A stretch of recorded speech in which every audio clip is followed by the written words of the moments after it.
इस वीडियो में आप समझेंगे कि जेफ बेजोस की एआई लैब परप्लेक्सिटी और ओपनएआई से कैसे अलग है। इस फंडिंग डील का भारत पर क्या असर होगा और एक निवेशक या पेशेवर के तौर पर आपको अभी क्या ध्यान रखना चाहिए। यह सिर्फ एक खबर नहीं, यह एआई दुनिया की अगली बड़ी लड़ाई की शुरुआत है। अगर आप चाहते हैं कि हर बड़ी एआई और बिजनेस खबर सबसे पहले आप तक पहुंचे, तो अभी सब्सक्राइब करें और बेल आइकन दबाएं। यह चैनल आपको हर मुश्किल चुनाव में सही फैसला लेने में मदद करता है। शुभ संध्या दोस्तों, मैं इंडिया आई हूं। एक तरफ है अमेज़न, दुनिया की सबसे बड़ी ई कॉमर्स और क्लाउड कंपनी, जो पहले से एआई में अरबों डॉलर लगा चुकी है। और दूसरी तरफ है बेजोस की नई अलग एआई लैब, जो अभी 38 अरब डॉलर के मूल्यांकन पर फंडिंग जुटाने के करीब है। दोनों में बेजोस का नाम है, लेकिन खेल बिल्कुल अलग है।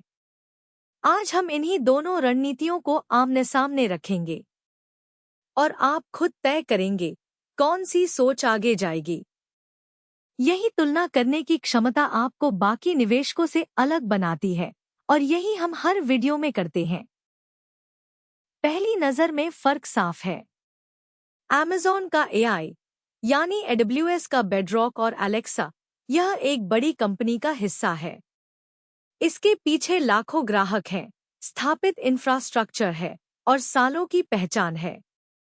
यह एक विशाल जहाज की तरह है, धीरे चलता है लेकिन डूबता नहीं। दूसरी तरफ बेजोस की नई एआई लैब, जिसे अभी तक परप्लेक्सिटी स्टाइल स्टेल्थ लैब कहा जा रहा है, यह एक स्टार्टअप की तरह काम कर रही है। 38 अरब डॉलर यानी लगभग 3,20,000 करोड़ रुपए का मूल्यांकन, यह किसी भारतीय यूनिकॉर्न से 10 गुना बड़ा है। यह लैब तेज है, फोकस्ड है और किसी कॉर्पोरेट ढांचे से मुक्त है। सतह पर यही अंतर दिखता है, एक एस्टैब्लिश्ड जायंट और एक हंग्री चैलेंजर। अब बात करते हैं दोनों की असली ताकत की, बिना किसी पक्षपात के। अमेज़न एआई की ताकत है उसका इकोसिस्टम। AWS पर 1 करोड़ से ज्यादा बिजनेसेस काम करती हैं। बेडरॉक के जरिए वो किसी भी एआई मॉडल को तुरंत डिप्लॉय कर सकते हैं। यह एक रेडीमेड हाईवे है और इस पर ट्रैफिक पहले से है। भारत में भी हजारों स्टार्टअप AWS का इस्तेमाल करते हैं। दूसरी तरफ बेजोस की नई लैब की ताकत है उसकी स्वतंत्रता। कोई क्वार्टरली अर्निंग्स का दबाव नहीं, कोई बोर्ड की रोक नहीं। सिर्फ एक काम, अगली पीढ़ी की एआई बनाना। 38 अरब डॉलर का मूल्यांकन बताता है कि निवेशक इस आजादी को कितनी बड़ी ताकत मानते हैं। ओपनएआई और एंथ्रोपिक की तरह ही यह लैब भी लॉन्ग टर्म बेट है। दोनों के अपने फायदे हैं, लेकिन वे अलग अलग खेल खेल रहे हैं। लेकिन रुकिए, क्योंकि यहीं से असली कहानी शुरू होती है। जो चीजें सुर्खियों में नहीं आती, वो अक्सर सबसे जरूरी होती हैं। बेजोस की एआई लैब के बारे में पहली हिडन रियलिटी यह है, 38 अरब डॉलर का मूल्यांकन अभी सिर्फ एक अनुमान है। कोई प्रोडक्ट नहीं, कोई रेवेन्यू नहीं, कोई पब्लिक रोड मैप नहीं। यह प्योर बेट ऑन पोटेंशियल है। अगर यह लैब डिलीवर नहीं करती, तो यह पूरा पैसा धुएं में जा सकता है। दूसरी छुपी हुई चुनौती, अमेज़न के साथ टकराव। बेजोस खुद अमेज़न के शेयर होल्डर हैं। अगर यह नई लैब अमेज़न एआई को कॉम्पीट करने लगे, तो कॉन्फ्लिक्ट ऑफ इंटरेस्ट कहां से आएगा? तीसरी बात जो भारतीय निवेशकों को जाननी चाहिए, इस डील में भारतीय कैपिटल का हिस्सा अभी 0 के बराबर है, जबकि इसका असर भारत के आईटी सेक्टर, TCS, इन्फोसिस और विप्रो पर सीधा पड़ेगा। ताकत जितनी बड़ी, छुपे जोखिम भी उतने ही बड़े। अब बात करते हैं पहली कसौटी की, मूल्यांकन और वास्तविकता के बीच का फासला। किसी भी एआई स्टार्टअप को परखने का सबसे पहला पैमाना है, क्या उनका मूल्यांकन उनकी असली क्षमता से जस्टिफाइड है।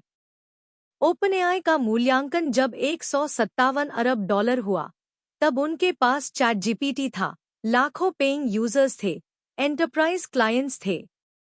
एंथ्रोपिक के पास क्लॉड था, उनके रेवेन्यू थे। लेकिन बेजोस की इस नई लैब के बारे में अभी सार्वजनिक रूप से कोई प्रोडक्ट कंफर्म नहीं है। 38 अरब डॉलर यानी करीब 3,20,000 करोड़ रुपए एक ऐसी लैब के लिए जो अभी स्टेल्थ मोड में है। यह या तो भविष्य की सबसे बड़ी एआई कंपनी है या सबसे महंगा एक्सपेरिमेंट। भारत के संदर्भ में सोचें, ज़ोमैटो, पेटीएम और नायका सभी मिलकर भी इस मूल्यांकन के पास नहीं पहुंचते। पहली कसौटी यही है, क्या आप फ्यूचर पोटेंशियल में इतना बड़ा प्रीमियम पे करने को तैयार हैं? अब दूसरी कसौटी, और यह कसौटी भारतीय नजरिए से सबसे जरूरी है। जब हम इस डील को ग्लोबल एआई रेस की नज़र से नहीं, बल्कि भारत की आईटी इंडस्ट्री की नज़र से देखते हैं, तो तस्वीर बिल्कुल बदल जाती है। टीसीएस, इन्फोसिस और विप्रो जैसी कंपनियां अभी अपने एआई सर्विसेज बिजनेस को बढ़ा रही हैं। लेकिन अगर बेजोस की लैब एक ऐसा एआई प्लेटफॉर्म बनाती है जो खुद ही कोडिंग, कंसल्टिंग और डेटा एनालिसिस कर सके, तो भारत के आईटी सेक्टर की डिमांड पर सीधा दबाव आएगा।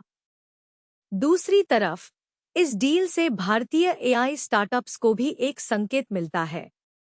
अगर दुनिया में इतनी बड़ी फंडिंग हो रही है, तो भारत में भी एआई इंफ्रास्ट्रक्चर में निवेश का समय आ गया है। दो अलग अलग नजरियों से देखिए, एक में खतरा दिखता है, दूसरे में अवसर। सही निवेशक वही है जो दोनों देख सके। तो अब सबसे जरूरी सवाल, यह सब आपके लिए क्या मायने रखता है? अगर आप एक इंडियन आईटी प्रोफेशनल हैं, जो टीसीएस, इन्फोसिस या किसी भी टेक कंपनी में काम करते हैं, तो यह डील आपके लिए एक वार्निंग सिग्नल है। अपने एआई स्किल्स को अभी अपग्रेड करें। बेजोस की लैब जैसे प्लेयर्स जल्द ऐसे टूल्स लाएंगे जो आपके काम को ऑटोमेट कर सकते हैं। अगर आप एक निवेशक हैं, तो यह डील बताती है कि एआई इंफ्रास्ट्रक्चर स्टॉक्स और ईटीएफ्स में अब एंट्री का समय आ सकता है। भारत में एनएसई पर लिस्टेड आईटी कंपनीज और ग्लोबल एआई थीम्ड फंड्स दोनों पर नजर रखें। अगर आप एक स्टार्टअप फाउंडर हैं, तो यह डील प्रूफ है कि एआई में अभी भी बड़े अपॉर्चुनिटी हैं।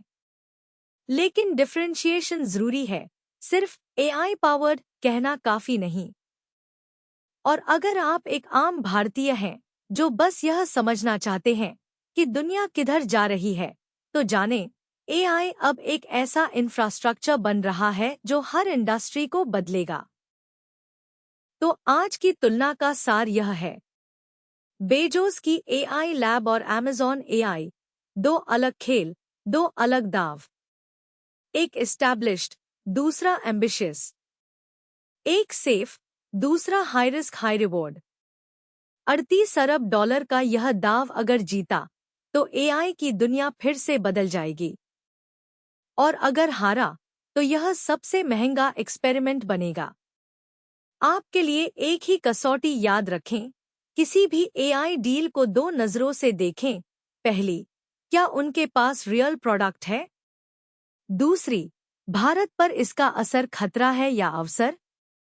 अगले वीडियो में हम बात करेंगे भारत की अपनी एआई रेस के बारे में। रिलायंस, टाटा और सरकार तीनों मिलकर क्या खेल खेल रहे हैं, वो वीडियो देखना मत भूलिए। और अगर आज की यह तुलना काम आई, तो सब्सक्राइब करें, क्योंकि हम हर बड़ी खबर को इसी तरह तोड़कर आपके सामने लाते हैं।